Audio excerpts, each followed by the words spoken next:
మనలో చాలామందికి కడుపు నొప్పి, ఛాతీ నొప్పి, తేనుపులు ఎక్కువ రావడం, లేదంటే తిన్న తర్వాత అరుగుదల సరిగ్గా లేకపోవడం, ఇలాంటి లక్షణాలు చాలా కామన్గా వస్తుంటాయి.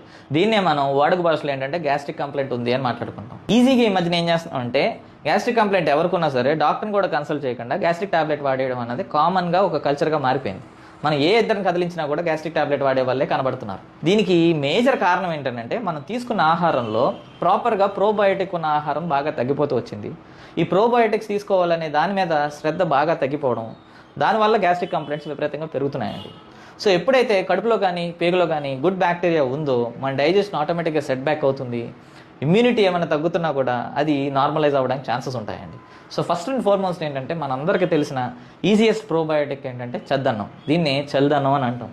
సహజంగా ఏం చేస్తుంటాం అంటే నైట్ టైము మిగిలిపోయిన రైస్లోకి పాలు వేసి తోడంటేసి నైట్ అంతా ఉంచేస్తుంటాం. దానికంటా కూడా రాత్రి మిగిలిపోయిన రైస్లోకి వాటర్ వేసుకుని మట్టి కొండలో కనుక పక్కన పెట్టుకుని మార్నింగ్ వరకు దాన్ని ఫెర్మెంట్ అవ్వనివ్వగలిగితే దాంట్లో ప్రోబయోటిక్ చాలా ఎక్కువగా తయారవుతుందండి. దానికి తోడు నైట్ అంతా కూడా బయటే ఉంచేసిన పెరుగును కనుక దాంట్లో మిక్స్ చేయగలిగితే దీనికి ఎక్స్ట్రాగా మళ్ళీ ప్రోబయోటిక్ యాడ్ అవుతుంది. అలానే మన ఇంట్లో ఆవకాయ కానీ మాగాయ కానీ ఏదన్నా నిలవ పచ్చడిని దాంట్లోకి నంచుకుని తినగలిగితే ఆ పచ్చడిలో కూడా ప్రోబయోటిక్ ఉంటుంది. కనీసం వారంలో ఒక్కసారో 2 సార్లు ఇలా తినగలుగుతూ ఉంటే పిల్లల్లో కానీ మనలో కానీ గుడ్ బ్యాక్టీరియా రైజ్ అవ్వడం, దానివల్ల గ్యాస్ట్రిక్ కంప్లైంట్స్ కాలక్రమేణా తగ్గుతూ రావడం అన్నది జరుగుతూ వస్తుంది.